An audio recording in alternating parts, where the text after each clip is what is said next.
Bonjour, je suis Romain de Colbel. Aujourd'hui, nous allons créer ensemble notre premier bot. Et pour ce faire, on va l'articuler en trois parties. Tout d'abord sa création, ensuite comment créer des branches, des actions, et ensuite comment le tester. Alors je commence tout de suite par créer le bot via ce bouton ici, nouveau bot. Quand on clique dessus, on peut choisir le titre. Par exemple, introduction bot, et ensuite le canal. Ici j'ai Telegram ou WhatsApp, mais tout ce que vous avez défini avant dans l'application Colbel peut être choisi. On arrive tout de suite sur le bot builder. Donc ici, vous pouvez voir qu'un premier node a été créé, qui est attendre une réponse. Ce qui est normal, en fait, le bot attend toujours une première action de l'utilisateur pour pouvoir actionner les prochains nodes.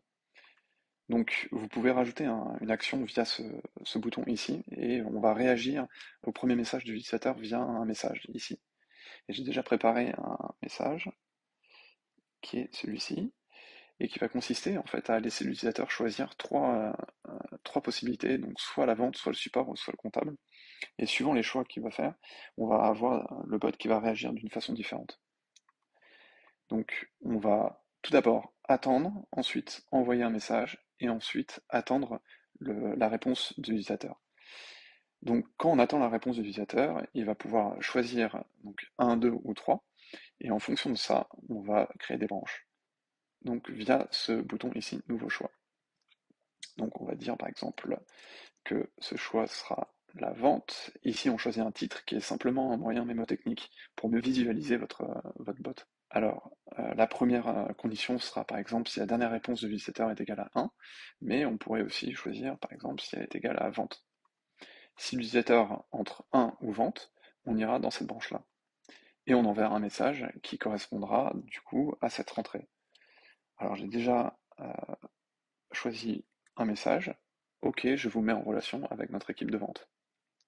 On sauvegarde et on peut ajouter également un tag qui sera par exemple l'utilisateur a une question.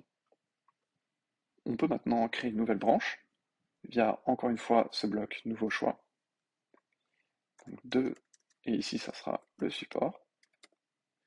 Et si l'utilisateur appuie sur 2 ou si l'utilisateur entre support par exemple. Donc ici on enverra encore une fois un message et ce message je l'ai déjà prédéfini ici. Je vais le copier-coller là. Très bien, vous pouvez décrire votre problème.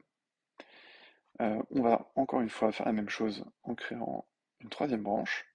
Et cette fois, ça sera pour l'équipe comptable, qui est ici 3 ou comptable. On va réagir d'une manière différente ici. On va d'abord envoyer un message que j'ai encore une fois prédéfini, mais on rajoutera aussi une petite note. Et cette action peut être rajoutée ici via ajouter une note.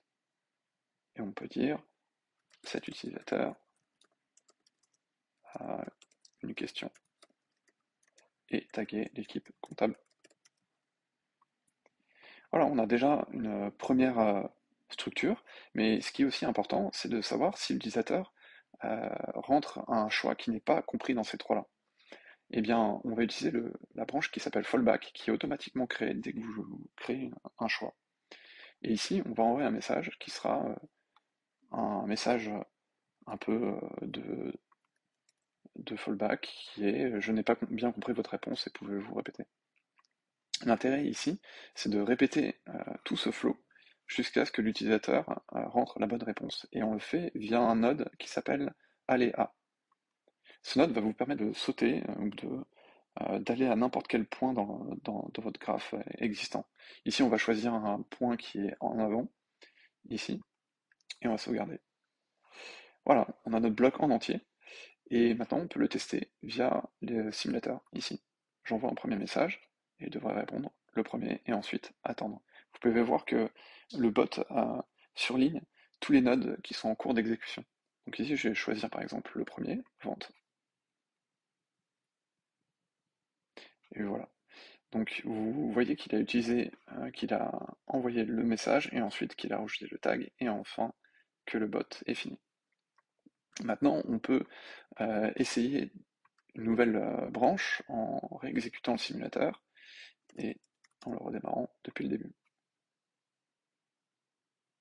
Cette fois, on va choisir par exemple comptable en rentrant directement comptable.